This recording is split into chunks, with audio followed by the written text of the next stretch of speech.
Hola, muy buenas tardes a todos.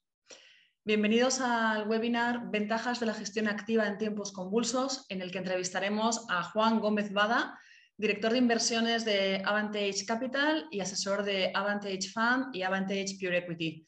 Juan, muy buenas tardes. Muy buenas tardes, Clarisa. Bienvenido. Bueno, pues nada, antes de comenzar, quería comentaros que este webinar, que es un webinar de la Escuela My Investor, pues este en concreto se enmarca dentro de uno de nuestros ciclos de webinars que se llama Aprende con las gestoras. En este ciclo lo que hacemos es entrevistar a gestores estrella y también a algún representante de las principales gestoras nacionales e internacionales para que nos ayuden, por un lado, a hacer un poco de educación financiera, a aclarar algunos de los principales conceptos relacionados con el mundo de la inversión y de paso para que nos ayuden también a conocer un poco mejor el fondo que gestionan, ¿no? o la gestora a la que representan.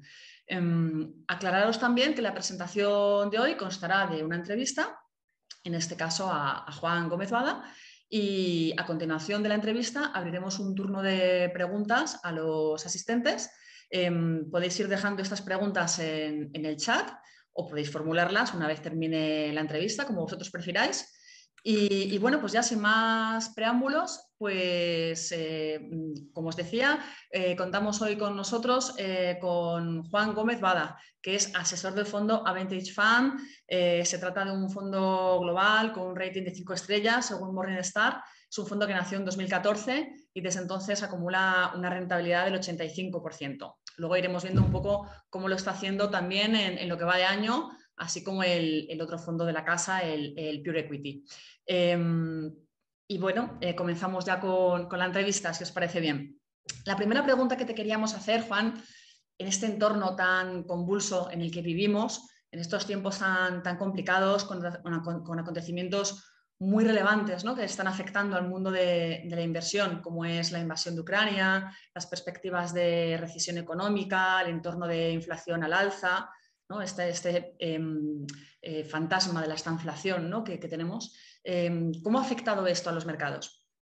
Bueno, lo cierto es que los mercados siempre recogen incertidumbre, los inversores tenemos que vivir con ella y lo que cambia es cada vez es un poco de un tipo y nos viene el viento un poco de un lado, ¿no? Y lo que debemos es convivir permanentemente con esta incertidumbre. Este año la guerra ha incrementado los precios de las materias primas y las expectativas de inflación, que ya estaban al alza por las políticas fiscales y monetarias implantadas durante la pandemia, ¿vale? Que ya venían teniendo sus efectos, ¿no?, positivos en la economía, pero a la vez al alza en los precios. Los mercados no temen la inflación per se, los mercados de bolsa, sino son lo que son las subidas de tipos de interés que afectan de manera directa a la valoración de las empresas y a su capacidad de endeudamiento. Y bueno, pues eso es lo que está haciendo ahora al mercado aumentar la incertidumbre, tener más temores. Y bueno, pues pese a la mala racha que viven los mercados, vuestros fondos han sido capaces de capear en muy buena medida el temporal, ¿no? Vuestro fondo global, Avantage Fund, consigue estar plano en el año, lo cual es muy buena noticia, habida cuenta del desplome, ¿no?, que viven todas las clases de activos. ¿Podrías explicarnos, antes que nada, qué es eso de un fondo global? ¿En qué consiste esta categoría de fondos? Y en vuestro caso particular, ¿en qué estrategia se basa el fondo? Vale, un fondo global es que puede invertir, como su nombre dice, en cualquier parte del mundo, ¿no?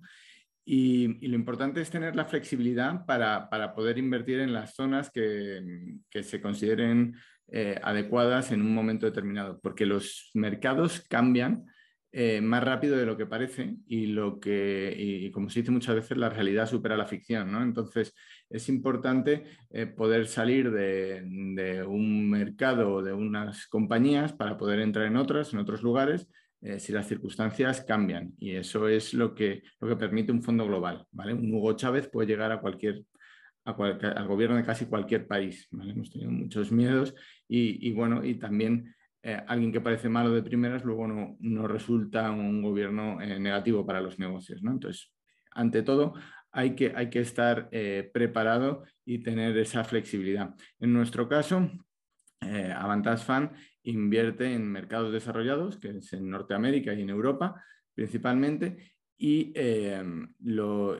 aunque la actividad de las empresas, de la mayoría de las empresas que forman la cartera, invierten o sea, tienen exposición y venden en todo el mundo. Pero es un fondo que mezcla diferentes tipos de activos, ¿no, Juan? No solamente invierte en bolsa. Y sí, al ser mixto, Avantage Fund puede invertir en renta fija, en renta variable. Lo que pasa es que en el entorno de tipos actual, lo que llevamos viviendo desde que se creó el fondo, pues lo que no queríamos es invertir en algo que fuese a contribuir negativamente. Entonces, Claro. ¿cómo hemos realizado la gestión de ese asset allocation en el fondo? Pues invertir más en renta variable y cubrir con futuros de índice la diferencia hasta el nivel que consideramos adecuado. Si era el 70%, que es hacia el nivel neutral en estos 8 años, pues hasta ese. Probablemente el fondo, la estructura más estable en la que ha estado es invertido al 90% en valores 1 a 1 y luego cubierto con futuros de índices vendidos con un 20%. Que son futuros, normalmente han sido de Eurostock, que son más líquidos que las propias acciones, cotizan en mercados organizados y, bueno, donde no hay riesgos adicionales de liquidez o short squeeze. Vale, pero bueno, quería aclarar, Juan, que precisamente una de las características de este fondo y en general de los fondos de la categoría global es que los gestores tenéis esta capacidad para decidir la asset allocation, ¿no? Esta cintura para adaptaros a las circunstancias de los mercados. Pues como bien comentas, pues en las circunstancias actuales, pues preferís tener una exposición u otra, pues podéis jugar con eso, podéis a lo mejor hacer estas apuestas bajistas. Digo, por intentar traducir a veces estos términos con los que no siempre estamos todos familiarizados, bueno, pues hacer estas apuestas bajistas en cierto sentido que neutralicen a lo mejor la exposición que estás teniendo la bolsa por otro lado, etcétera, ¿no?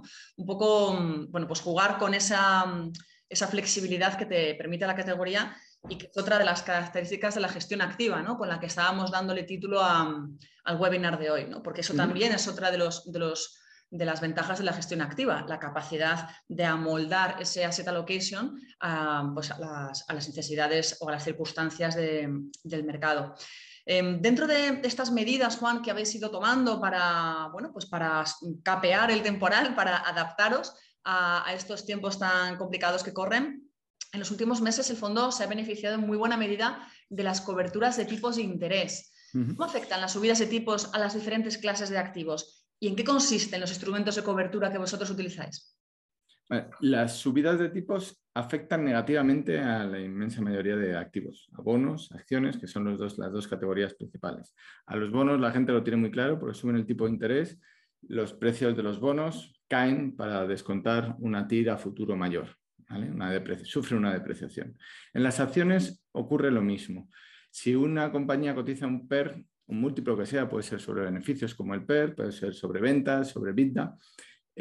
Volvamos al PER, veces beneficio, cotizan a 10 veces beneficio y suben los tipos de interés, con lo cual el mercado empieza a decir, oye, 10 veces beneficios es demasiado, debería cotizar a 8 veces beneficio y baja. Entonces, la acción baja un 20%, aunque las expectativas de beneficio no hayan cambiado. Eso hay que tener en cuenta ese riesgo, ¿no? ese riesgo de depreciación de mercado, aunque la empresa siga siendo la misma y obteniendo los mismos beneficios. Simplemente por valoración, porque hay otras alternativas de inversión que dan mayor retorno, pues igual que ocurre en la renta fija, ocurre en renta variable. En el caso de Avantage Fund, las coberturas de tipos que tenemos son futuros vendidos de bonos alemanes y británicos a 10 años. Y a medida que se deprecian esos bonos por la subida de tipos, generan plusvalías, dinero que se liquida, pérdidas y ganancias que entra todos los días y con eso, bueno, pues puedes realizar inversiones en momentos en los que las acciones han caído, básicamente. Toda cobertura hay que verla de las dos maneras, como activo separado y como función que cumplen dentro de la cartera. Como activo separado, para nosotros veíamos clarísimo y seguimos viéndolo, que desde los niveles actuales tenemos poco que perder y mucho que ganar en cuanto a subidas de tipos. Y por otro lado, por lo que había contado, que de cómo se deprecian el resto de la cartera de acciones y los tipos suben, que tengas un beneficio por una parte de la cartera es algo que estructuralmente es una cobertura para el resto, es algo que protege nuestro patrimonio, que al final es lo que queremos hacer, proteger y rentabilizar nuestras inversiones. Y está muy relacionado con lo que me decías en la pregunta anterior de fondos globales que puedan hacerlo. Y quería ponerle la matización de que puedas hacerlo no significa que todos los meses tengas que estar haciendo algo muy diferente. Pues como nosotros, llevar con la misma forma de pensar 8 años y no sé cuántos más seguiremos. Probablemente si los tipos pasen a estar tipos reales en positivo y las tires mucho más atractivas, pues dejaremos de hacer estas coberturas. Pero bueno, incluso un poco más allá, invertir en bonos determinados que veamos adecuados. Pero lo que quiero decir es que es esta flexibilidad la que nos ha permitido poder estar de esta manera durante 8 años y seguimos. Te voy a pedir algo un poquito complicado, Juan, y es que expliques un poquitín más, de la manera más divulgativa que puedas, cómo funciona esto del mercado de futuros en general y de qué forma los futuros suponen una cobertura para el inversor, en este caso para un inversor profesional como es el gestor de un fondo. Porque muchas veces pues, no todos los inversores retail, los partícipes de un fondo, son conscientes de cómo funciona este mercado de futuros, el mercado de derivados, ¿no? Entonces, no sé si puedes dar, nada, aunque sea de una forma muy general, 2 o 3 pinceladas de qué es eso del mercado de futuros y de qué forma, pues un poco lo que anticipábamos antes, ¿no? Te permite tener estas apuestas alcistas y apuestas bajistas, cubrir un poco, neutralizar la exposición que uno tiene a una determinada clase de activo. Sí, pues... Sé que es difícil, ¿eh? Es Por eso sé difícil, que te pongo no un es poco en un sencillo, aprieto, pero bueno, ¿vale? aunque sea... No es un instrumento sencillo de explicar, por eso pues hay que tenerlo de cierto respeto.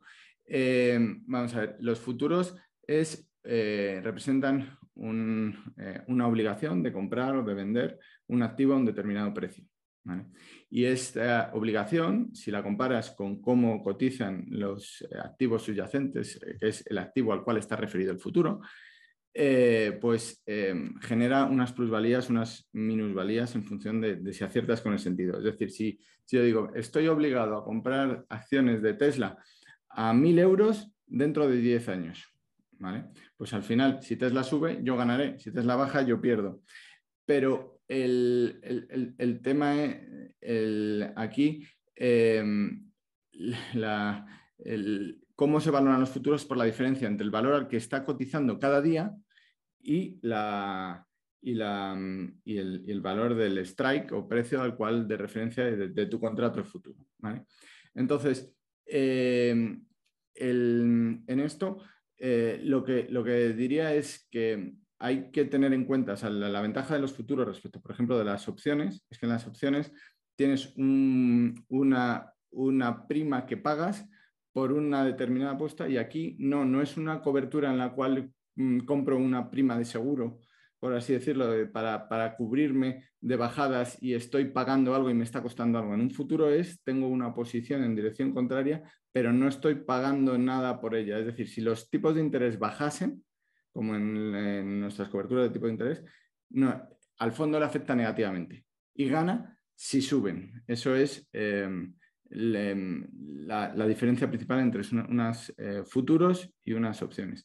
En cualquier caso, como decía antes, hay que tener en cuenta que no es un instrumento sencillo, hay que comprenderlo bien y sobre todo diría, otro de los consejos es si quieren utilizarlo, cada uno depende de su cultura, de su bagaje financiero, que se fijen en la liquidez y en los costes, porque cuando hay un bid-ask alto, que lo hay, suele haberlo en las opciones, no es lo mismo jugar a caro cruz, si gano 1 y si pierdo 3, que jugar si gano 1 y si pierdo 1.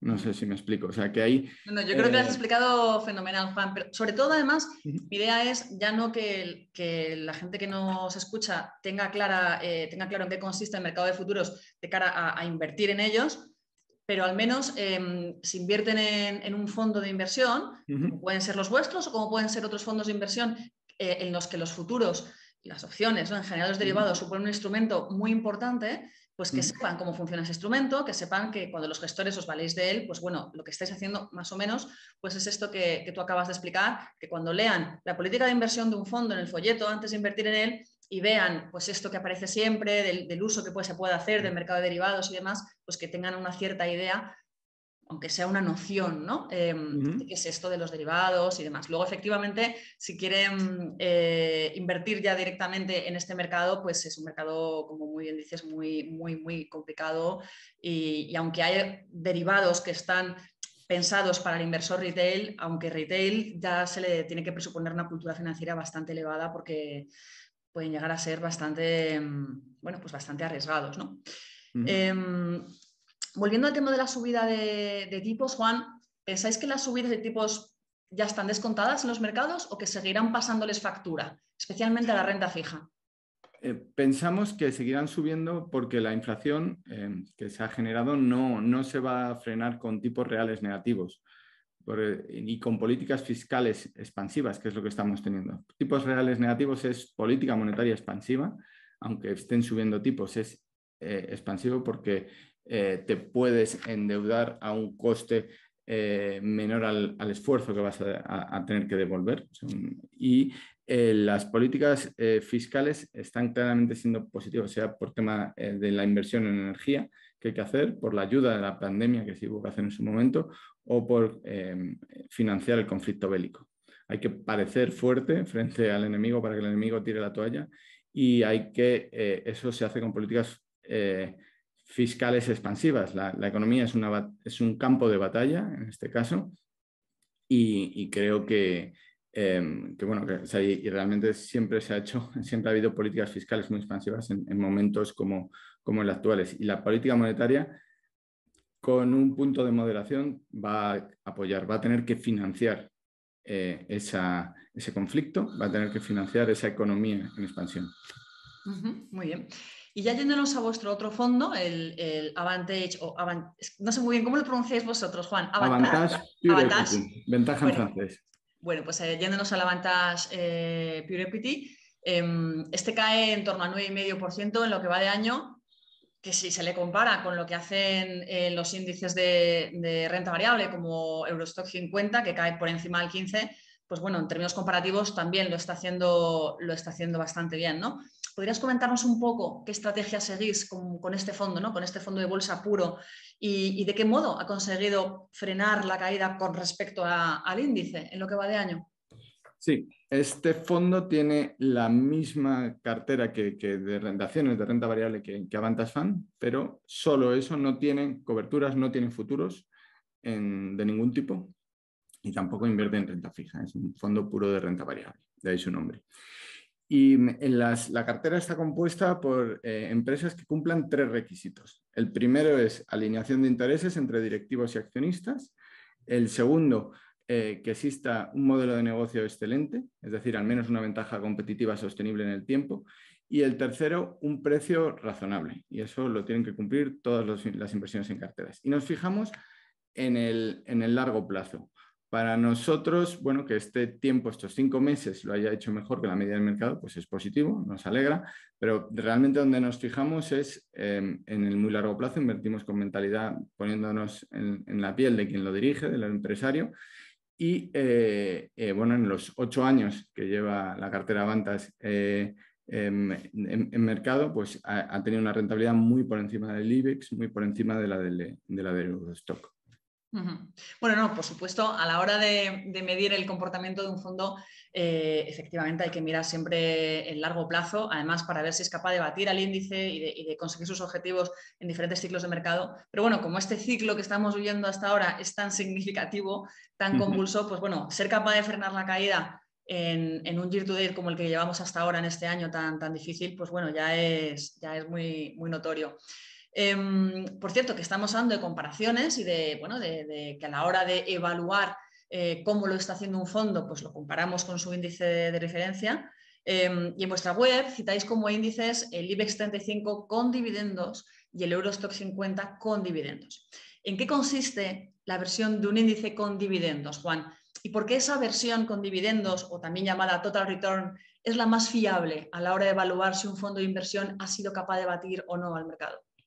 Sí, destaco que nos que comparamos con esos índices no porque sean el benchmark del fondo o de los fondos, sino porque es lo que la mayoría de los inversores tienen en la cabeza. Al final algo, porque si pones una mezcla de índices, un 30% de este índice, de otro, el inversor se pierde y básicamente creo que ese es el motivo principal por el que elegimos esos dos índices que más aparecen en los medios, que más gente tiene en la cabeza.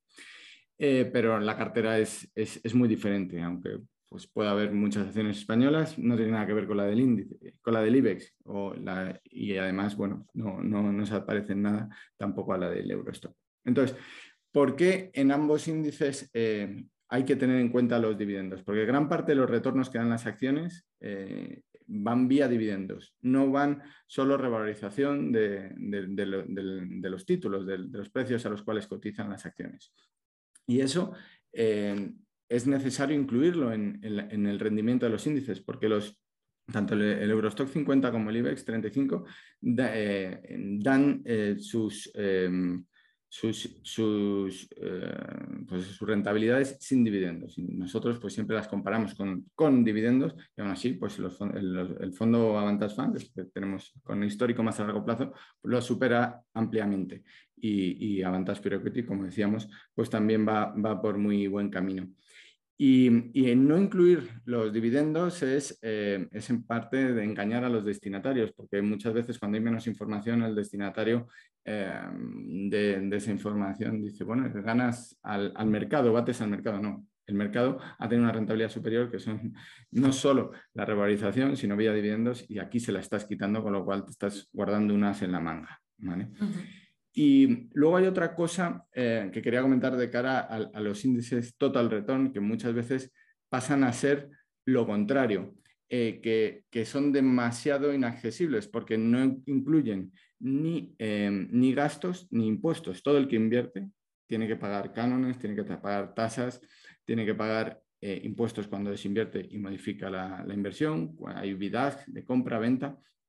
Entonces, hay ciertos gastos que a corto plazo casi ni se notan, pero a largo plazo son relevantes. Entonces, hay que tener en cuenta las dos cosas. Para compararse, en nuestra opinión, los mejores índices son los índices con dividendos netos de impuestos. Porque aunque incluyen la parte de impuestos, no incluyen la parte de costes, pero ya se acercan bastante más a la realidad y a lo que puede esperar un inversor. Porque muchas veces cuando te comparan carteras teóricas de inversión, no es lo mismo que compararte con fondos. Cuando ves los fondos, están ya todas las comisiones, todos los gastos metidos en cuenta. Y cuando alguien hace una cartera propia por su lado, pues también no es lo mismo coger las cotizaciones y los dividendos, sumarlos y no tener en cuenta los gastos. Esto es muy relevante.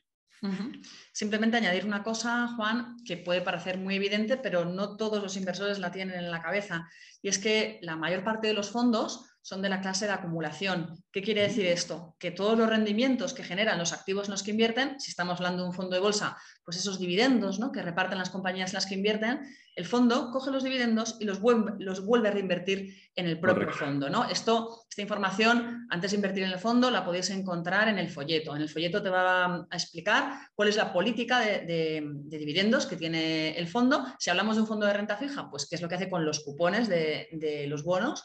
Pero en general, los rendimientos que generan los activos en los que invierte, en el folleto explica qué es lo que hace con ellos. Entonces, como os digo, la mayoría de los fondos son de la modalidad de acumulación, reinvierten en el propio fondo estos dividendos. Por eso, a la hora de compararlos con un índice, hay que compararlos con un índice con dividendos, porque si no, el fondo siempre va a partir con ventaja. Como ese fondo sí que ha recibido dividendos y los ha reinvertido en el propio fondo, si lo comparas con un IBEX 35 al uso, en el que no se tiene en cuenta el pago de dividendos, pues entonces así es mucho más fácil batir al índice, pero no es justo. Entonces, por eso os animamos, cuando queréis evaluar un fondo, tened cuidado y compararlo con el índice que tiene que ser. A lo mejor pues el índice con el que que tiene especificado en el folleto que quiere batir, o a lo mejor el que en Morningstar o en otra casa de análisis digan que es el fondo que le parece más adecuado para la categoría, o con el que vosotros queréis compararlo, pues porque es el índice que para vosotros es representativo del mercado en el que está invirtiendo ese fondo o lo que sea. Pero siempre, ojo con este tema de los dividendos. Luego, hay fondos que tienen otra modalidad, que es la modalidad de reparto, de distribución, que pueden coger esos dividendos y repartirlos periódicamente a los accionistas. Hay fondos que tienen las dos modalidades y puedes elegir si inviertes a través de una o inviertes a través de otra, en función de qué es lo que quieres que pase, ¿no? Si que el fondo reinvierta los dividendos en el propio fondo o que los vaya repartiendo. Pero no todos los fondos tienen las dos modalidades. Muchos solo tienen la modalidad de acumulación. ¿Por qué? Porque es la más eficiente en términos fiscales. Porque al final esos dividendos se reinvierten en el propio fondo, no pasan por el partícipe, con lo cual el partícipe no tiene que tributar por ellos. Y de ese modo pues, hay una clarísima eficiencia fiscal. Por eso muchos fondos directamente lo que hacen con los rendimientos obtenidos pues es eso, es reinvertirlos y no repartirlos. Es que esto, Juan, Sí, parece que no, pero no, totalmente. hay mucha gente, a nosotros nos lo preguntan mucho. ¿Qué es lo que sucede con los dividendos de las compañías, con los cupones de los bonos? Bueno, pues normalmente clase de acumulación y normalmente se reinvierten en la propia cartera del fondo. Otra de las prioridades para vosotros, Juan, corrígeme si me equivoco, es la gestión del riesgo. Y sin duda, esta es una variable en la que los partícipes también deberían fijarse antes de invertir. ¿Podrías aclarar a nuestros oyentes qué variables sirven para medir el riesgo de un fondo? Como, yo qué sé, la volatilidad, la caída máxima, y dónde pueden consultarlas para evaluar el riesgo en el que están incurriendo, el riesgo en el que incurre un fondo con respecto a su índice de referencia. Sí, lo primero es destacar que el riesgo real de un fondo, de la cartera, de los valores que la componen, es muy difícil medirla con un único dato. Con lo cual, pues cuanta más visión tengamos de lo que hay detrás, mejor. A nivel gestión, a nivel ya muy metido en arena, lo mejor es ir analizando activo por activo y ver qué riesgos tiene. Pero a nivel usuario partícipe o para tener a nivel gestión, en tener una primera opinión de los fondos, pues la volatilidad o la caída máxima, drawdown, están bien y aportan información. Destaco que este tipo de medidas de riesgos son útiles cuando hay en fondos de renta variable o en fondos mixtos con alto porcentaje en renta variable. En renta fija hay que tener en cuenta que habitualmente se comportan de una manera muy estable durante años y luego llega una crisis financiera y catapum. Entonces, ese drawdown que teníamos antes, esa volatilidad que teníamos antes, de repente desaparece. Con lo cual, ojo con estas métricas en fondos de renta fija o con mixtos con un alto elevado de renta fija. Y luego, otro elemento que parece tonto, pero no lo es el nivel de exposición a renta variable de un fondo. ¿Vale? Ese nivel, como otro elemento adicional de medida de riesgo, es relevante porque sirve para comparar. Si estás asumiendo más o menos riesgo en líneas generales. Entonces, todos estos datos se pueden encontrar en páginas como Morningstar, que fondos, también en las entidades comercializadoras, pues a veces dan ellas sus propios datos. MyInvestor dais los vuestros, dais acceso a las fichas de Morningstar, dais acceso a las fichas de CNMV, donde aparecen recogido pues mucha de esta información. Quizás el dato más difícil de calcular, casi nadie da, nosotros tampoco nos fijamos mucho en él, sobre todo a nivel gestión, aporta en mi opinión poco, es el de máxima caída o drawdown, pero bueno, ese es más difícil de encontrar, te lo puedes calcular tú, te lo puedes ver, y sobre todo, cuando queráis comparar, mi consejo es que lo uséis utilizando al mismo proveedor de información, porque a veces hay diferencia en cómo han calculado la volatilidad uno y otro. El mismo fondo, el mismo índice, la misma acción tiene volatilidades distintas y es por la fórmula, que no hay una única sola fórmula de hacer una volatilidad, de hacer un ratio de Sharpe y bueno, pues lo importante es que sea todo coherente. No es lo mismo tener en cuenta, por ejemplo, los fines de semana, que se mantiene parado el fondo y que tengan un valor liquidativo 7 días a la semana o que solo tenga 5. Bueno, entonces, en cualquier caso, utilizar una única fuente para analizar los fondos o compararlos mejor. Muy bien. Y bueno, y en términos generales, tener esta noción, ¿no? De que los fondos, pues está bien, fijas en la rentabilidad, por supuesto siempre esta rentabilidad a diferentes plazos, comparada con el índice, etcétera, pero también está la variable del riesgo, que muchas veces se nos olvida. Solamente miramos qué es lo que ha hecho un fondo y además solemos coger un solo periodo temporal, miramos por el retrovisor lo que ha hecho ese fondo y ya está. Y el riesgo es una variable muy importante también, porque a lo mejor ese fondo pues, ha conseguido esa rentabilidad asumiendo un riesgo muy superior al que nosotros pensábamos, ¿no? Y a lo mejor incluso superior al que asumía el índice de referencia u otros fondos de la categoría. Y al final, como sabéis, en el mundo de la inversión es importante la rentabilidad, pero siempre es importante en función del riesgo asumido, ¿no? Y es el riesgo que nosotros queremos y con el que nos sentimos cómodos. Vuestros fondos, Juan, son un ejemplo de que la gestión activa puede resultar especialmente atractiva en tiempos convulsos, precisamente por ese margen de maniobra que tiene el gestor para desligarse del mercado, ¿no? O para al menos frenar las caídas. ¿Podrías aclarar muy brevemente qué entiendes por gestión activa y qué pros y contras presenta frente a la gestión pasiva? Bueno, gestión activa es decidir o que alguien decida por ti en qué quieres invertir, haciendo el análisis, la selección de las inversiones. En la gestión pasiva lo que decides es no decidir y ahorrarte el coste de esa persona, con lo cual tiene menos costes en líneas generales. Para mí la principal ventaja es el ahorro de costes de la gestión pasiva.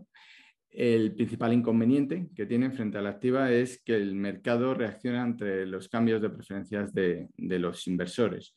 Cuando voy a poner el ejemplo de un mercado de pescado, no es lo mismo comprar una lubina que comprar 7 cajas de lubina. ¿Cómo afecta ese precio? ¿Vale?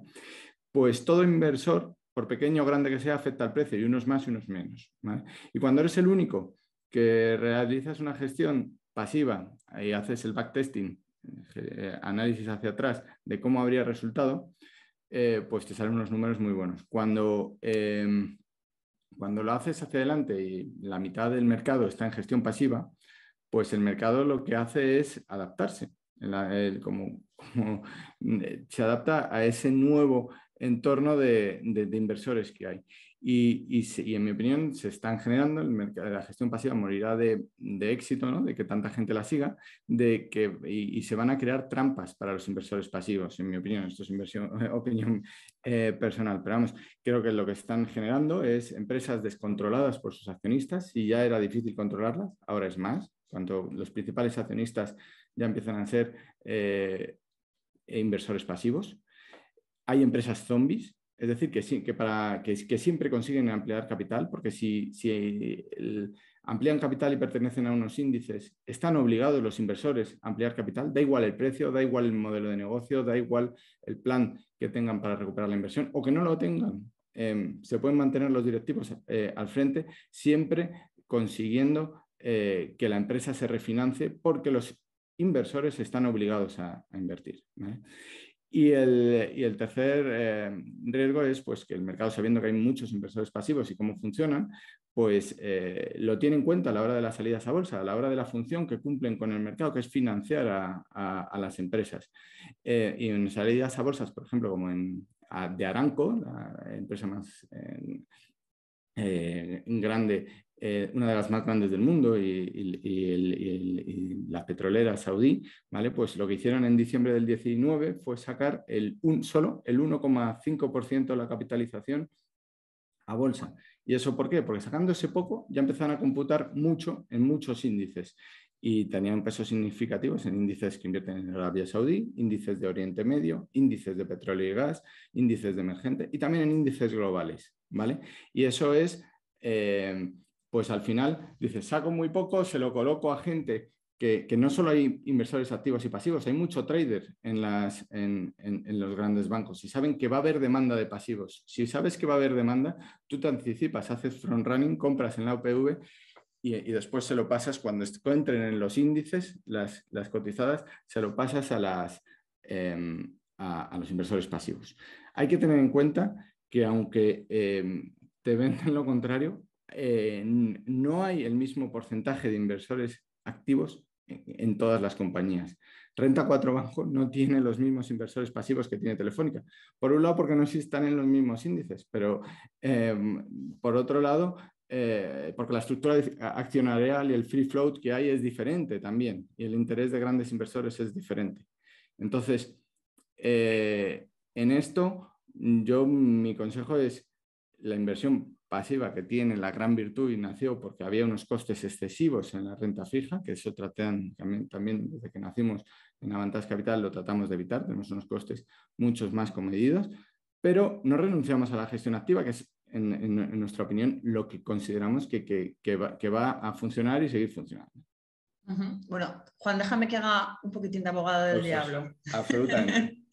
Al final, la gestión pasiva lo que busca es replicar el comportamiento del índice, mientras que la gestión activa lo que hace es olvidarse del índice e intentar hacerlo mejor que el mercado, ¿no? O sea, no copia esa composición del índice, sino que busca seleccionar las compañías que lo van a hacer mejor, independientemente de que formen o no parte del índice o la ponderación con la que lo hagan. Pero pues en muchos casos les resulta muy complicado. Muchos gestores de fondos de gestión activa, no es vuestro caso, Juan, pero bueno, en muchos otros casos pues no consiguen seleccionar estas compañías que baten al índice y quizá esa es otra de las razones por las que la gestión pasiva pues a lo mejor lo está teniendo tanto predicamento, ¿no? No solamente por una cuestión de costes, que efectivamente los costes son pues, más reducidos, sino también porque pues, muchos fondos de gestión pasiva al final son más rentables que la mayoría, estadísticamente, que la mayoría de los fondos de su categoría. Entonces, aparte de hacer un poco de contraparte en este pequeño debate, ¿por qué crees tú que es tan complicado batir al índice? Batir al índice por los costes. Antes hablábamos de esos costes. Muchas veces cuando te ponen un índice y te lo ponen bien puesto, con dividendos incluidos, pues hay que tener en cuenta lo que decía. Tienes impuestos, tienes gastos de compras, ventas, tienes que tenerlo todo en cuenta. Y a corto plazo parece que no se nota, pero cuando tú sacas una gráfica a 15 años, a 20 años, que es cuando salen mejor las gráficas para los y que más defienden quienes defienden la inversión pasiva, pues es enorme la diferencia que tiene. Pero no es solo por los costes de gestión. La gestión es una parte de los costes y otra es gastos e impuestos, que al final, como en toda actividad económica, los hay. Y a muy largo plazo son muy relevantes y a la gente, a la mayoría de los inversores se les olvida tener en cuenta. Incluso muchos defensores de la inversión pasiva se les olvida que para comprar un ETF de Vanguard, de iShares, de BlackRock, tienen que pagar, tienen que mantener una cuenta corriente, tienen que pagar cánones de bolsa, tienen que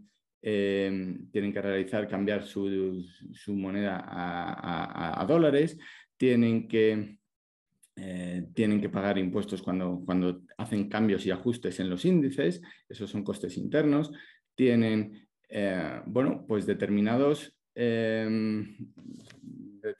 roces que al final van minando la rentabilidad media del mercado, y cuando lo comparas con la media del mercado, pues una media de uno que no tiene costes y de otro que sí, pues te salen por encima los indexados que la media de los activos. No sé si me explico. Bueno, de todos modos, también se puede invertir en fondos indexados, no hace falta hacerlo vía ETF. Correcto. ¿No? Y un ejemplo bueno es MyInvestor, que tiene sus propios fondos. Ahí sí, ahí ya está all in.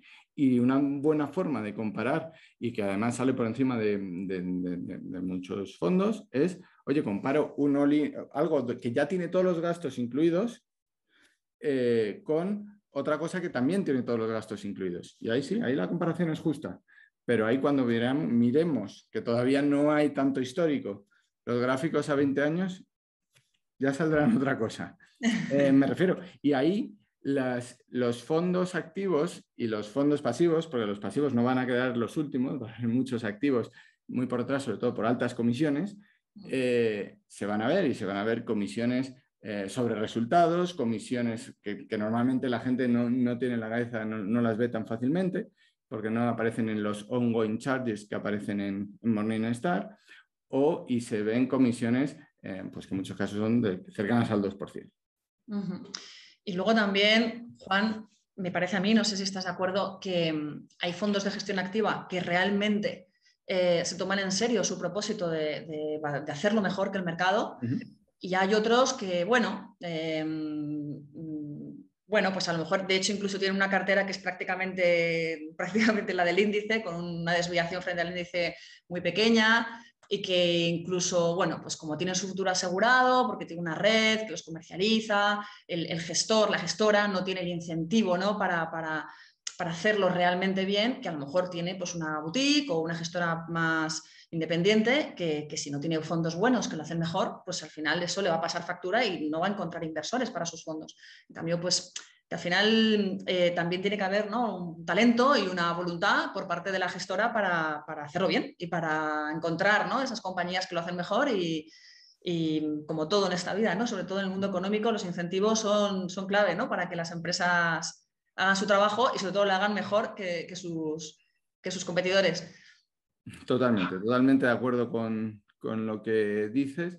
Simplemente ahí añadir que muchas veces se ve que gestoras o que entidades pues producen para comercializar, producen para vender y su fuerte está en la venta, con lo cual la mayoría de los recursos lo dedican a los banqueros que convencen a los inversores, y hay otras que lo que buscan es ser los mejores en rentabilidad, y ahí hay otra lucha. Entonces, dentro de la gestión activa, los que peleamos por tratar de dar lo máximo a los inversores, pues normalmente ese grupo que se ve fácil de quiénes son, más lo has definido como más independientes, más poner tu nombre, más poner tu compromiso, suelen tener unos retornos medios superiores. Y bueno, ya por cerrar este pequeño debate gestión activa, gestión pasiva, comentarte a ti, comentar a los asistentes que en MyInvestor creemos que son perfectamente compatibles dentro de la cartera de un inversor. De hecho, dentro del universo de fondos al que nosotros damos acceso desde nuestra plataforma, damos acceso a una amplia gama de fondos indexados y a una amplísima gama de fondos de gestión activa, y lo hacemos así no solo porque consideremos que esta es una decisión que tiene que tomar el inversor, sino porque consideramos también que un mismo inversor puede tener una cartera integrada por productos de gestión activa y productos de gestión pasiva. La estrategia Core Satellite, por ejemplo, se basa mucho en eso, y incluso si tienes diferentes metas financieras, pues a lo mejor unas las quieres perseguir mediante productos de gestión pasiva y otras las persigues mediante productos de gestión activa. O sea que no es tanto, no es algo en lo que pensemos que sea un debate en el que haya que tomar partido por una cosa o por la otra, sino que pueden ser compatibles incluso dentro de una misma cartera. Lo que sí que es importante es entender qué es realmente gestión activa y qué es realmente gestión pasiva, y ver, pues como hemos estado comentando hasta ahora, qué pros y contras presenta cada una de las dos opciones, para que a la hora de seleccionar el producto que más nos interese, bueno, pues si es de gestión pasiva, sepamos por qué lo estamos haciendo, si esas comisiones son realmente reducidas, dado que es una de las grandes ventajas por las que nos estamos decantando por un producto de gestión pasiva, y si estamos adquiriendo un producto de gestión activa, pues que veamos que efectivamente lo está haciendo mejor que el mercado, dado que esa es una de las ventajas de la gestión activa. Pero bueno, que no tienen por qué ser tampoco excluyentes la una de la otra. Juan, me llama la atención una cosa que creo que no es nada habitual en los fondos de inversión, y es que tú, como asesor del fondo, no solo te has comprometido a invertir en él, sino que además has decidido formalizar el documento de compromiso ante notario. Cuéntanos, ¿en qué consiste este compromiso? Sí, nosotros, como decía antes, exigimos a los directivos que estén alineados, comprometidos con los accionistas, y a la vez lo que pensamos que debemos hacer, no porque nos lo hayan pedido, porque lo hicimos desde inicio, porque el fondo partió desde cero, ofrecí mi compromiso ante notario a tres cosas: a invertir más del 50% de mi patrimonio en el fondo, a no invertir en otros fondos o empresas con ánimo de lucro para no tener conflicto de interés y siempre tener las neuronas puestas en las inversiones del fondo. Y por último, que se conoce menos, pero es a modificar mi compromiso, avisar con antelación en el caso de si en el caso de que modificase mi compromiso, que en 8 años no lo he modificado, ¿no? Y en esto tiene especial importancia porque si cambia el mercado, hay una ruptura del euro, hay una crisis nueva, y bueno, pues hay muchos que dicen: oye, invierto en el fondo que dirijo, pero luego puedo ser, cuando sé que hay problemas, puedo ser el primero en salir y no avisar. Yo me he comprometido a todo lo contrario. Ocurra lo que ocurra, ser el último. Y es más, lo lógico es que me mantenga siempre, con lo cual defenderé el barco siempre desde dentro, y como todos los momentos malos son también momentos de oportunidades, las crisis son momentos de oportunidades y ahí pues dirigiré el fondo pensando en esas oportunidades futuras, en ese rebote desde esos momentos malos hacia adelante que será el mundo después, ¿no? Después de una pandemia, después de una crisis, después de lo que nos enfrentemos en el futuro. ¿Vale? Y creo que eso es algo muy importante para dar seguridad a los inversores. Pensé en el 2014 que esto era algo que iban a copiar pues, varios al verlo. Oye, yo también puedo comprometerme hasta ese nivel, pero la verdad es que no. La verdad es que no hay nadie más que yo sepa y que haya firmado ante notario este triple compromiso. ¿Vale? Sí, sí, no, de hecho, ya te digo que a mí me ha llamado muchísimo la atención porque yo tampoco soy consciente de ningún otro gestor que haya formalizado su compromiso de esa manera, ¿no? Sí que hay otros que anuncian que ellos invierten en el fondo que gestionan o que asesoran, en este caso, o que su familia, sus amigos, su entorno, pues también está invirtiendo en el fondo que él gestiona.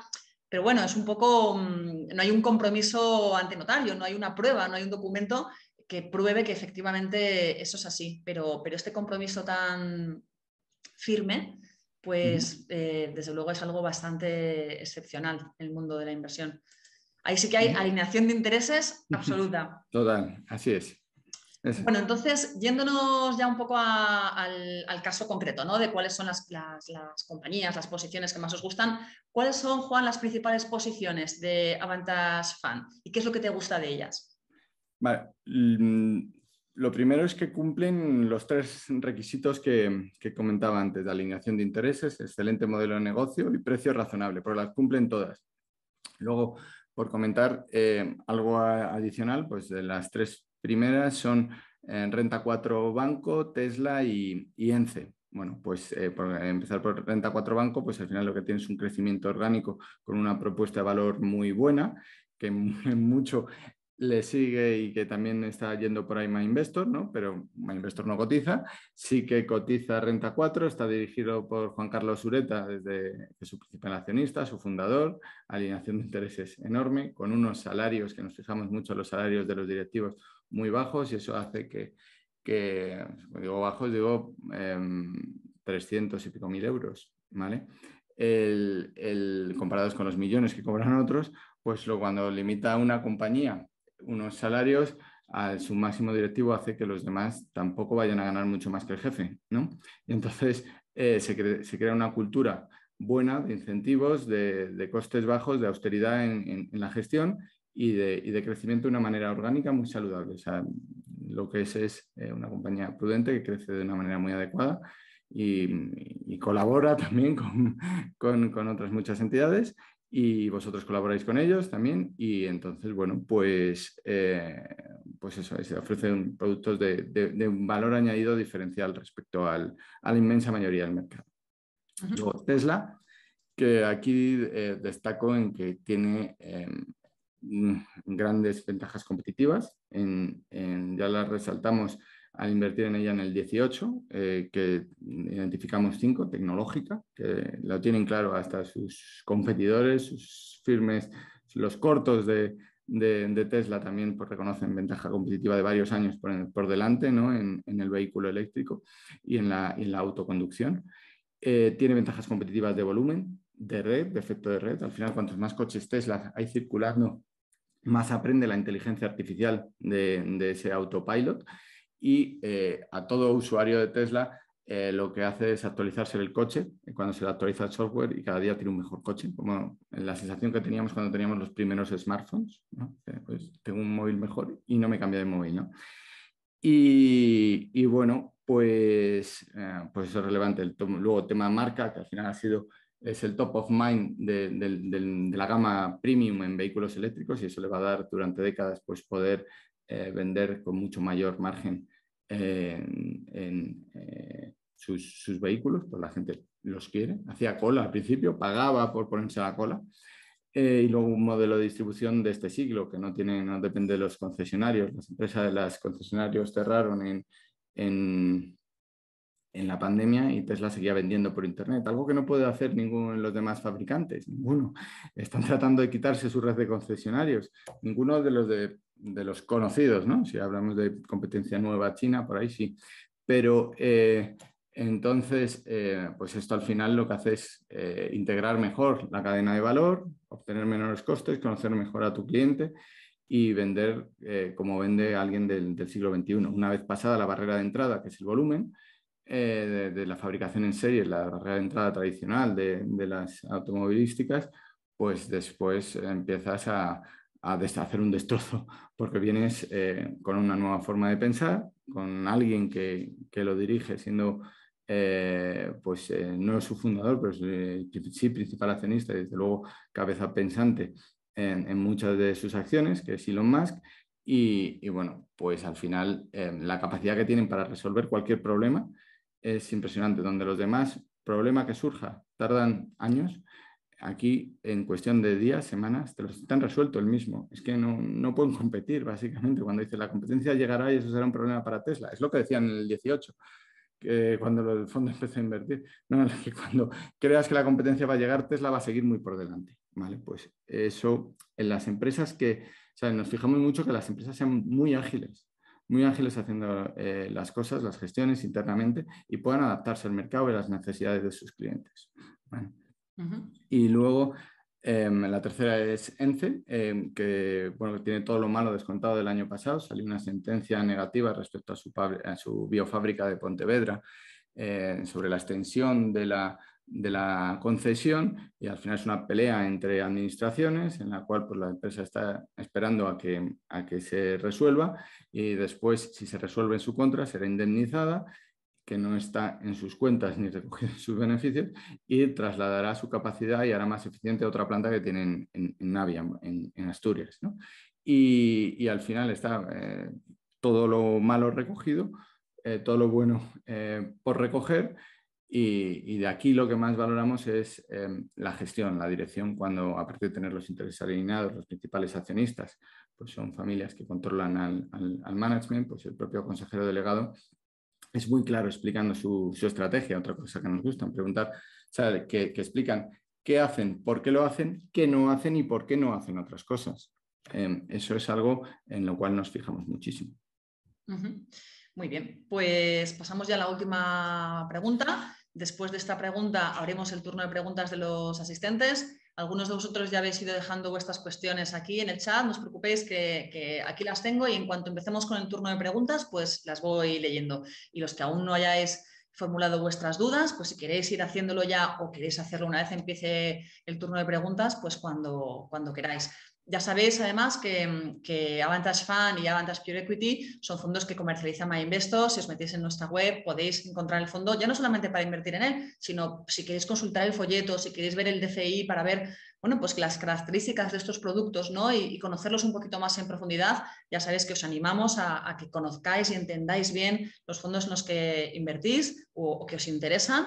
También esa es una de las razones por las que tenemos hoy a Juan con nosotros, para que nos ayude a conocer mejor estos fondos. Y pasamos ya entonces a la última pregunta, que es, bueno, simplemente, Juan, ¿cómo ves las principales clases de activo en el medio-largo plazo? ¿Qué mercados, qué sectores crees que podrían ofrecer más oportunidades?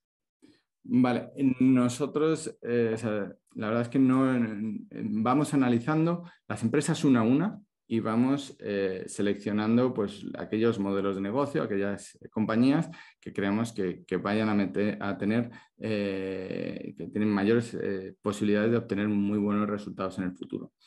El tema en qué sector pertenecen o en qué país están, dónde están los headquarters, ¿no? La sede de estas compañías, para nosotros es una consecuencia, es algo que no decidimos a priori y que además ni ahora ni en ningún año pues decimos es el año de la energía o de las materias primas o de las cíclicas, no, ni hacemos cambios de consumo defensivo por cíclicas o por farma, o no, vamos una a una, tenemos nuestro objetivo es encontrar las mejores compañías en cada sector, aquellas que se van a desarrollar. No necesariamente es difícil muchas veces encontrar la mejor, pero sí aquellas que tienen todas las papeletas para decir, esto hace mucho sentido lo que hacéis, una estrategia muy coherente, está bien alineada los intereses, tenéis, si quieren competir con vosotros, no pueden porque tenéis ventajas competitivas, y en eso es en lo que nos fijamos. Y nos fijamos mucho más a largo plazo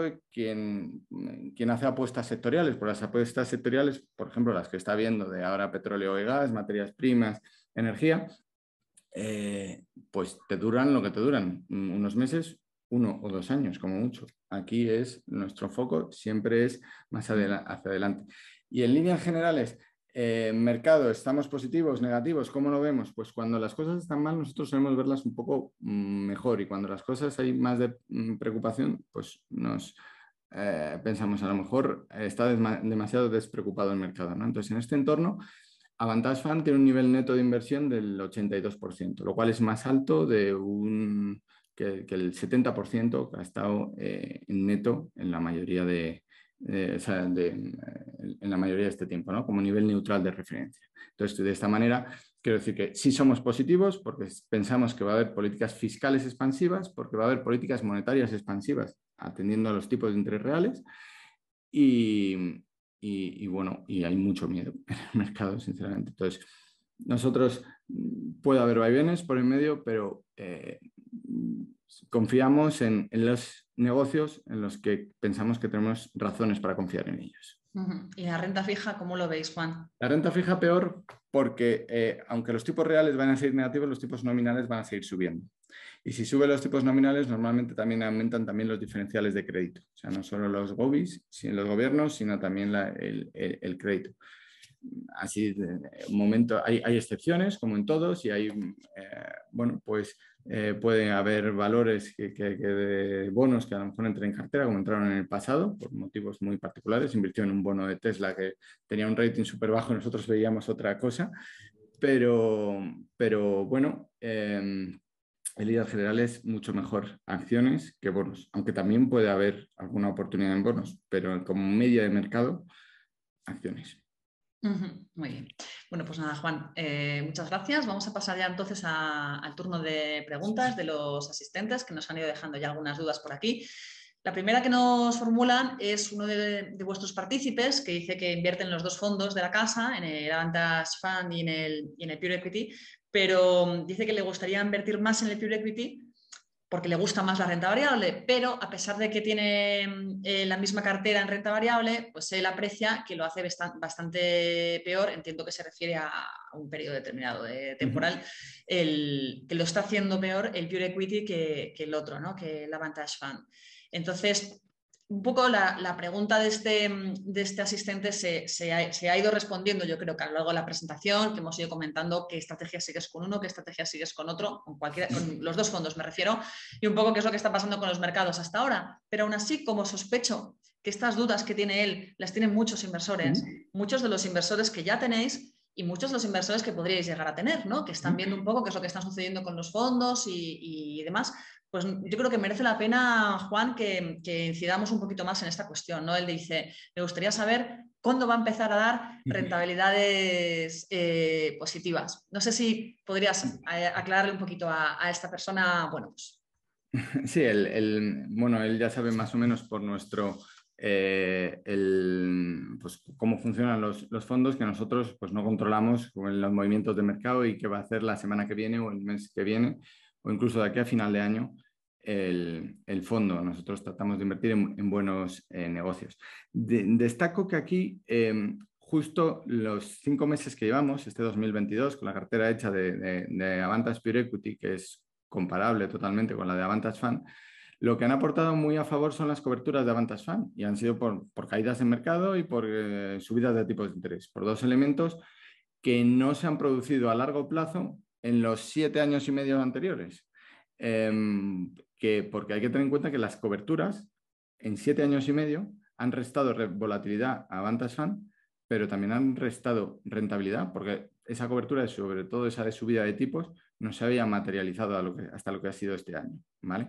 Entonces, en términos de atractivo del vehículo de inversión, hay que considerar que lo sigue teniendo todo, que se comporta mejor que el mercado, también incluso en estos 5 meses, pero que el hecho de ver a Avantas Fund mejor que Avantas Pure Equity no significa que quien diga, oye, yo en condiciones normales iría a Avantas Pure Equity, no deba planteárselo, al revés, es el momento, si hay alguno, de elegir más adecuado, ¿no? Cuando los mercados están un poco negativos, ¿no? Y entonces,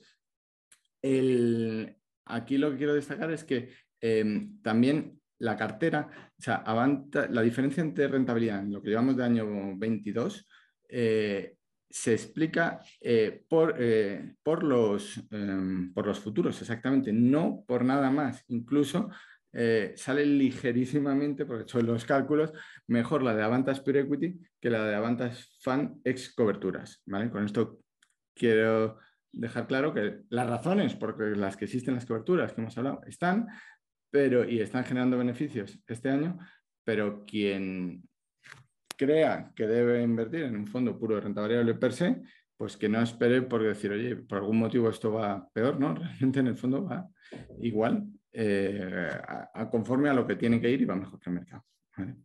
Bueno, y además no se puede juzgar solo la rentabilidad en un periodo determinado. O sea, al final cada fondo tiene una estrategia. Uno es un fondo global y puede invertir en todo tipo de activos y otro es un fondo de bolsa. Y según el momento del ciclo bursátil en el que nos encontremos, pues claro, uno lo hará mejor que el otro, ¿no? Es como si inviertes en renta fija y en un renta variable. Pues dependiendo de cómo esté comportándose cada uno de los dos tipos de activo, pues te irá mejor con uno que con otro. Pero eso no quiere decir que uno sea mejor u otro peor, sino que invierten en activos distintos y cada uno tiene su ciclo y su contexto. Bueno, otra de las preguntas que te formulan, Juan, es en relación con técnicas reunidas. Comentan que recientemente habéis invertido en esta compañía y la persona que nos pregunta dice que, bueno, pues que él considera que es una empresa que tiene una gran cartera de pedidos, pero que es una compañía que tiene muy pocos pedidos de energía verde, que invierte mayormente en energías fósiles. Entonces, él entiende que esta empresa pues, no es para tenerla en el fondo para un periodo muy largo, ya que no tiene proyectos de energías renovables. Le gustaría saber tu opinión sobre la compañía, Juan. Sí, perfecto. La verdad es que coincido con él en que, que tiene por ahí, por dependencia de energías fósiles, una debilidad, ¿vale? Todas las empresas tienen fortalezas y debilidades, ¿vale? Están cambiando, están virando hacia energías renovables. Pero desde su mayor expertise es por ahora y más reconocido en energías fósiles. Aquí hay que tener en cuenta cuándo entró en cartera y qué es lo que hemos visto durante mucho tiempo. Hemos seguido esta compañía porque está dirigida por la familia Yadó, los intereses alineados. Y española, hemos tenido acceso al management en varias reuniones, hemos estado hablando con ellos. Muchas tenían una cartera de pedidos pequeña, muy dependiente del precio del petróleo, donde en un mercado donde las inversiones en petróleo no iban a más, en petróleo y gas, vamos, y bueno, siempre ha estado fuera de cartera. Ha cambiado por un hecho muy relevante, que es la invasión de Rusia a Ucrania. Cuando tú tienes que defender el patrimonio y la rentabilidad allí donde hay demanda, pues aquí ha cambiado el hecho de que la inversión que se va a hacer, incluida en estos, para mejorar, eficientar todos estos plantas energéticas de combustibles fósiles, es enorme porque todo el mundo lo necesita porque los precios del gas, del petróleo, están en máximos. Y aquí se le han disparado la cartera de pedido. Nosotros a nivel analítico, a nivel análisis, estudio de las compañías, pues lo hemos visto y pensamos que va a seguir siendo así durante mucho tiempo, más con estos planes fiscales en Europa para seguir haciendo esto, porque las energías renovables y el desarrollo de energías cada vez mejores, pues van a tardar y llevan un tiempo. Entonces, lo que ocurre aquí es que tiene un negocio enorme por delante y sí que va a aprovechar esto para ir haciendo una adaptación, una adaptación a más energías renovables. Su plantilla puede hacerlo, el mercado a medida que se lo vayan pidiendo sus clientes, estamos convencidos que lo harán si tienen el tiempo para hacerlo. Antes si no tenían el tiempo para hacerlo y había otros nuevos que lo hacían, pues esta empresa realmente podía quebrar y ha estado al punto cerca de la quiebra. Pero después de eso, después de una ayuda de la SEPI en unas condiciones muy buenas, porque es otra fase del estudio, del análisis que hemos hecho, me ha sorprendido pues, que el upside no te lo quitan y que el coste es razonablemente bajo. Pues creemos que tiene todas las de generar, atraer un negocio, unos beneficios muy altos y que deberá aprovechar, ahora sí, que no lo hizo en el ciclo anterior, para acercarse a las energías renovables e ir adaptándose a la demanda de sus clientes, básicamente. Entonces, ese es nuestro enfoque. Hay que tener en cuenta que cuando los intereses están alineados y tienes el tiempo para hacerlo, las empresas cambian y van hacia donde está la demanda. Si la demanda está en hidrógeno, irán para allá. Si la demanda está en adaptar, en combinar mejor los combustibles fósiles con los renovables, irán para allá y tienen el know-how para hacerlo. Uh-huh. Una de las preguntas que hacen, Juan, que además la formulan varios asistentes, les llama la atención el peso que tiene España en la cartera, ¿no? Siendo, bueno, pues fondos que a priori pueden invertir en cualquier mercado. Me adelanto aquí recordando algo que has comentado, y es que vosotros no tenéis un modelo top-down, sino bottom-up. Es decir, vosotros no hacéis una distribución por países, por sectores, en función de vuestras perspectivas macro o lo que sea, y luego ya en función de ese peso geográfico, esa distribución geográfica, decís, bueno, pues ahora voy a buscar compañías, sino que es lo contrario, ¿no? Buscáis compañías, sea de donde sea, y una vez encontráis estas oportunidades de inversión, pues la resultante es que ahora mismo pues, tenéis un peso muy elevado de lo que sea, ¿no? Será España, será el mercado que sea. Quizá, supongo que es inevitable cierto sesgo a España, porque siendo vosotros gestores españoles, o sea, es más fácil quizá, ¿no? Encontrar oportunidades de inversión en el mercado en el que vivís, en el que tenéis más contacto.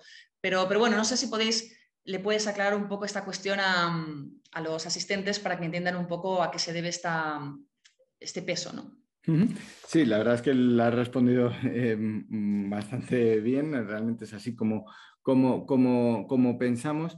Añadir simplemente que si nosotros fuésemos un fondo capital semilla y tuviésemos una estructura por países de las inversiones, 50 inversiones en private equity, en capital semilla, empresas no cotizadas, y la mitad fuesen en España, la mitad fuesen fuera, casi nadie nos diría, oye, es que tenéis mucho peso en España. Se entiende muchas veces, se da por hecho que el hecho que invertir en España es exponerse a la economía española, y no es cierto.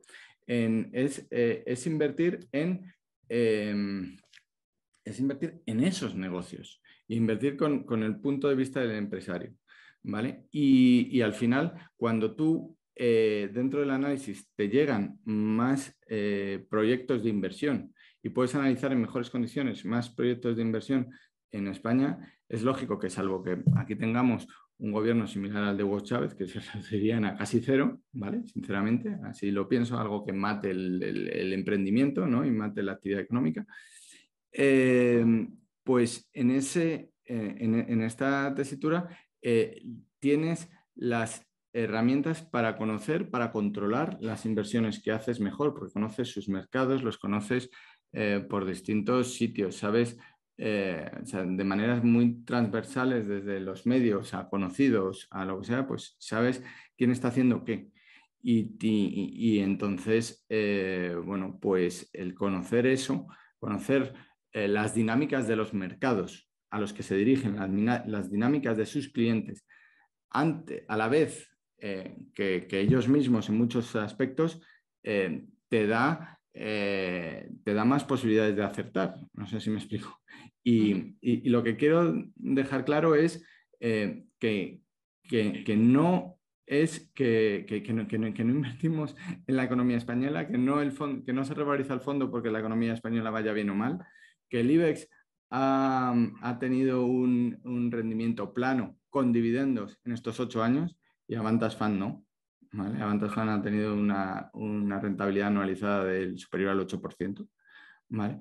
Y bueno, que ese es el enfoque, que que cuando se simplifica, pues están bien las simplificaciones porque te dan una idea, pero que detrás pues son otras muchas cosas las que nos hacen pensar que lo mejor que podemos ofrecer a los partícipes es esta cartera.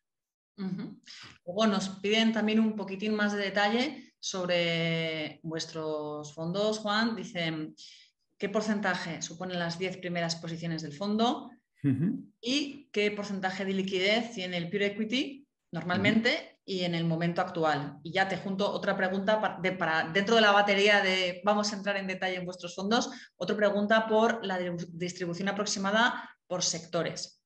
Vale. Los 10 primeras posiciones suelen rondar cerca del 40%. ¿Vale? Y el fondo número total de activos entre 40 y 50, siempre está, para tener una diversificación suficiente, pero no razonable. Porcentaje de liquidez. El Pure Equity tiene un porcentaje bajo. La idea es estar invertidos y que si hay mejores inversiones, unas sustituyan a otras. Tiene la liquidez cercana al 2%. 2-3%, depende del día, básicamente, del momento. Pero por ahí es por donde está. Es decir, el 97-98% invertido en renta variable. Y la última pregunta era... ¿La distribución sectorial? Distribución sectorial, sí. Al final lo que hay es una distribución muy amplia, muy heterogénea y muchas veces cuando lo pintamos en gráficas pues no sale lo mismo el que damos nosotros que el que dan otros proveedores porque tienen las compañías asignadas a otros subdivisión de sectores. Decir que cuando aparece el sector financiero alto pues no tiene nada que ver una aseguradora que una plataforma, un Renta 4 con vamos, ni siquiera Catalana Occidente o Línea Directa son muy diferentes entre sí, aunque sean dos aseguradoras diferentes, un Robin Hood, un Bankinter. Hay dentro nosotros suele pasar que vemos negocios tan diferentes, aunque a lo que esté escuchando la mayoría de los partícipes son tan iguales, pues nosotros por dentro lo vemos absolutamente que no tienen nada que ver el éxito de unos con el de otros, ¿vale? Y luego en industria, pues decir, el que más pesa es el sector industrial, pero el sector industrial vende a un montón de sectores. No es lo mismo de industria para el sector farmacéutico que industria para el sector textil, que industria para la celulosa, que industria para pues, otro tipo de clientes. Entonces, dentro de cada uno de ellos hay mucha dispersión. En nuestras fichas podéis ver pues, que el sector que más pesa pues, puede pesar un 25%, pero dentro de cada uno hay una dispersión enorme en a quiénes son los que venden. Y si encima vamos a modelo de negocio, todavía más. Eso, tener una dispersión alta en esto, protege el patrimonio, no resta rentabilidad. Resta rentabilidad si lo que quieres es coger las olas de que viene la ola de petróleo y gas o viene la ola de farma o tecnológica, pues a lo mejor no coges esas olas, pero a la hora de ir estable construyendo valor a futuro, si es lo que miras, es la manera, en nuestra opinión. Luego, otra de las preguntas que hacen, Juan, es por la gestión de los riesgos extrafinancieros, que al resto de asistentes os traduzco. Esto se refiere a la inversión socialmente responsable, a estos criterios que aplican, bueno, cada vez más las gestoras de fondos, pues que van más allá de las perspectivas de revalorización que tienen las compañías en cuanto a su gestión financiera y entonces se fijan también pues, en criterios de gobierno corporativo, de cumplimiento pues de compromiso medioambiental, de compromiso social, etcétera, ¿no? Todas estas cuestiones que no solamente se ascriben a un concepto de inversión ética, de inversión socialmente responsable, sino que también pues no dejan de ser riesgos que afectan a la compañía y que los gestores, pues por eso también están incorporando cada vez más en sus criterios, ¿no? de inversión. Entonces, por esto, Juan, te preguntan cómo gestionáis los riesgos extrafinancieros y si tenéis alguna política específica de voto en las juntas. Vale.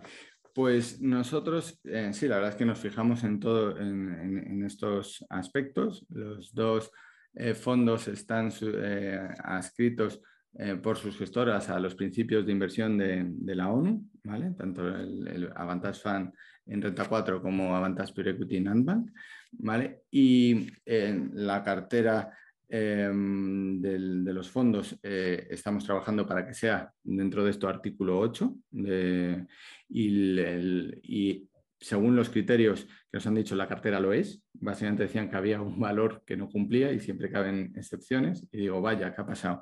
Era MTI Food, ya lo cuento como detalle, MTI Food, digo, ¿a qué ha? Y dice, no, aparece muy bien en energía, en el tema de environment, aparece también en government, muy bien, en social tiene un problema, digo, ya tenemos algún despido o algo de qué ocurre.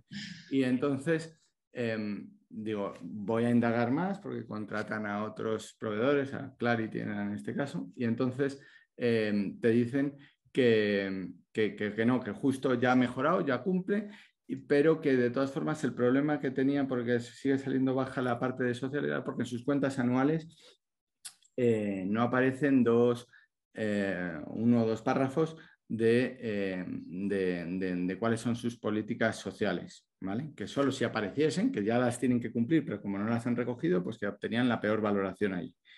Y entonces, bueno, pues lo que ocurre en esto, pues quiero explicarlo para que se entienda, lo que nos hacen a nosotros es servir de puente, oye, correo, al canto, oye, me dicen que tenéis una baja valoración porque no estáis informando de esto en vuestras cuentas anuales.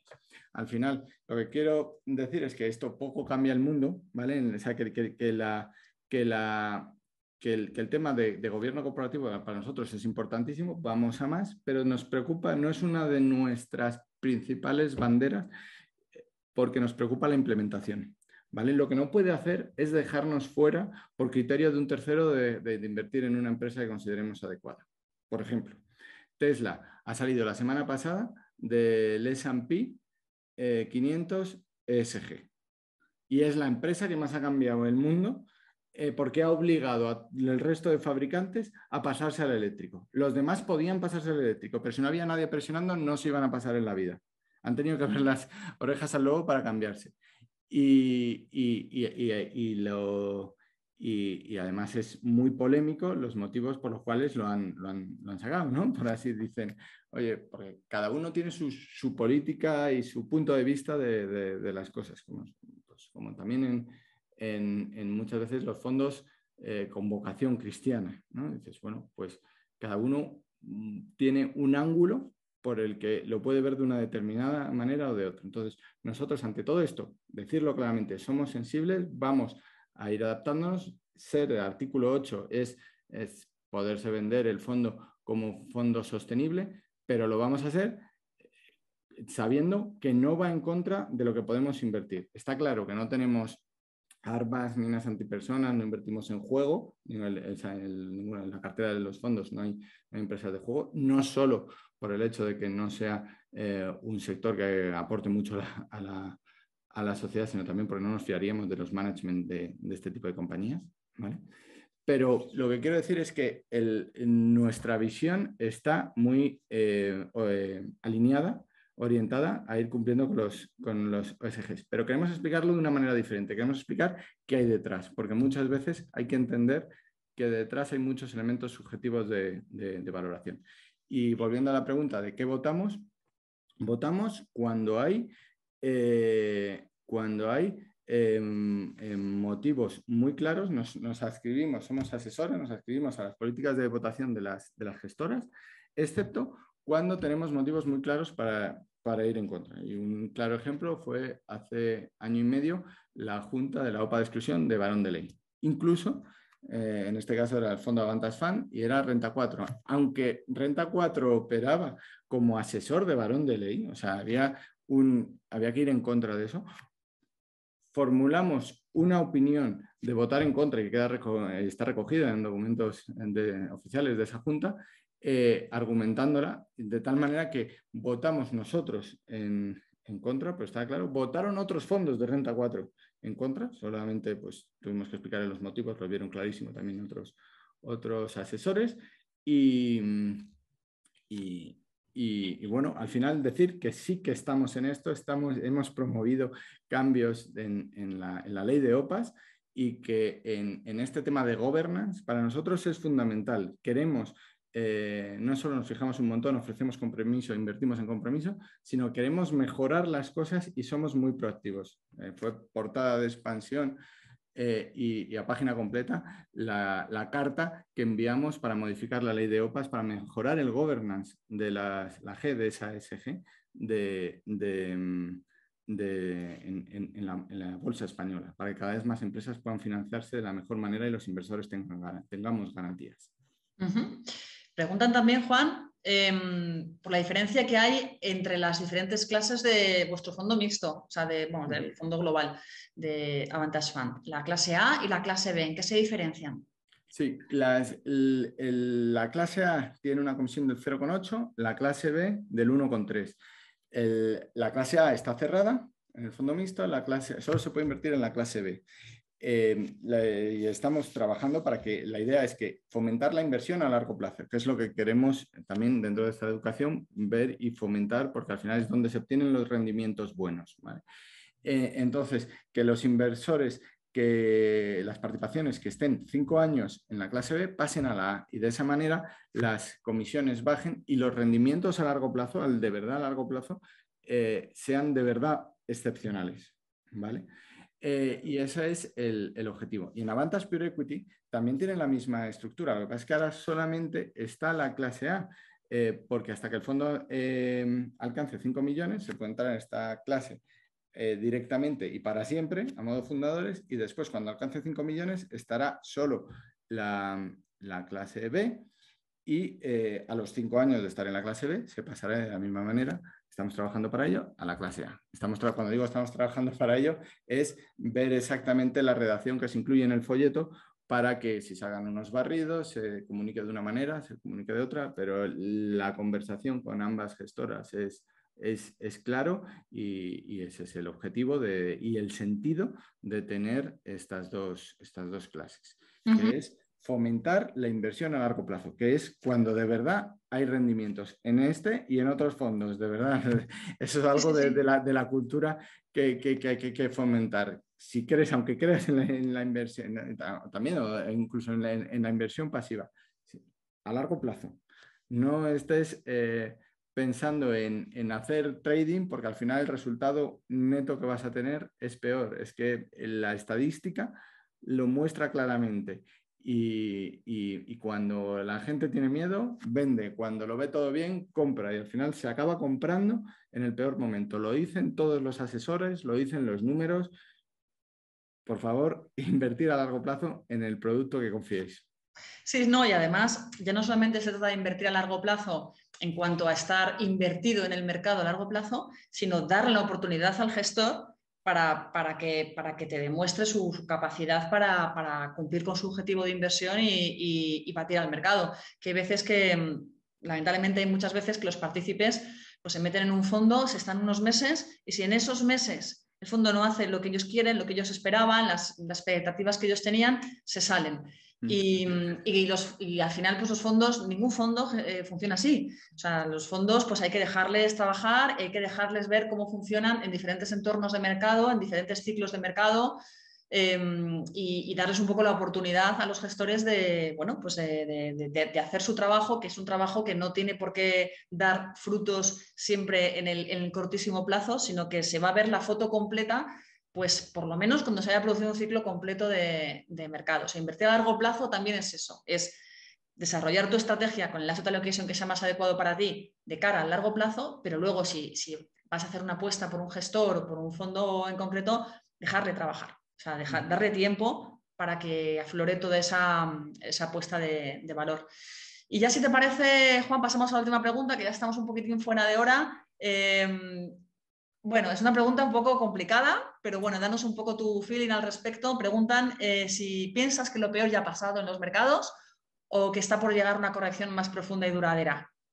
Entiendo que no, porque decías al final que la exposición que tenías en tu fondo estaba por encima, en términos netos, estaba por encima de la media, ¿no? Histórica de lo que es tu fondo, con lo cual, de algún modo, una hecatombe no debéis de ver, ¿no? En el corto plazo, ni siquiera teniendo esas miras a largo plazo que tenéis. Pero bueno, darles un poquito un mensaje de esperanza para despedirnos con esto al menos, ¿no? Sí, pero no por el hecho de despedirnos con esto, sino porque es nuestra visión y nuestra visión estudiada y argumentada de, oye, que tenemos una política fiscal expansiva, tenemos una política monetaria expansiva.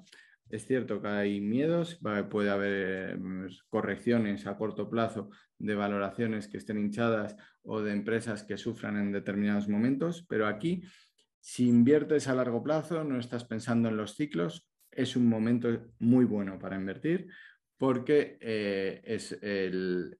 vas con el viento a favor en cuanto a lo que se está construyendo a futuro de políticas monetarias y fiscales expansivas, y luego en un momento en el que la mayoría de los inversores tienen más miedo que los propios consumidores o los propios empresarios. ¿Vale? Eso es dentro de los índices de confianza. Los relevantes son más la confianza del consumidor, la confianza del empresario, y no tanto la confianza del inversor, que afecta, pero que casi aquí te afecta más en precio de lo que afecta a la economía. No sé si me explico. Tú vas a obtener un precio mejor.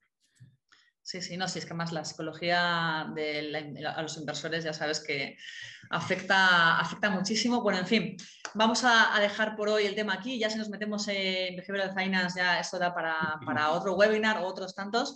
Bueno, recordaros que el webinar de hoy, la grabación del webinar va a estar disponible a partir de mañana en MyBlog, que es el blog de educación financiera de MyInvestor. Os lo comentaremos de todos modos en redes sociales. Allí en este blog de educación financiera podéis encontrar tanto la grabación de este webinar como el podcast, es decir, el audio de la grabación. En el blog también vais a encontrar todo tipo de contenidos relacionados con la educación financiera, todo tipo de posts, vídeos, podcasts, webinars, incluso glosarios, un consultorio. Así que os animamos a que os paséis por allí, a que leáis, a que os informéis, a que aprendáis. Incluso en el consultorio, si tenéis dudas específicas de educación financiera, pues os animamos también a que nos escribáis y nos las comentéis. Y bueno, pues por nuestra parte, Juan, darte las gracias por acompañarnos hoy. Y por hablarnos un poquito, bueno, pues del fondo que asesoras, de Avantage Fund y de Avantage Pure Equity, y por ayudarnos también un poco a hacer educación financiera. Juan Gómez Bada, director de inversiones de Avantage Capital y asesor de Avantage Fund y Avantage Pure Equity. Muchas gracias. Muchas gracias a ti, Clarisa. Y muchas gracias a todos vosotros por estar allí. Que paséis una muy buena tarde.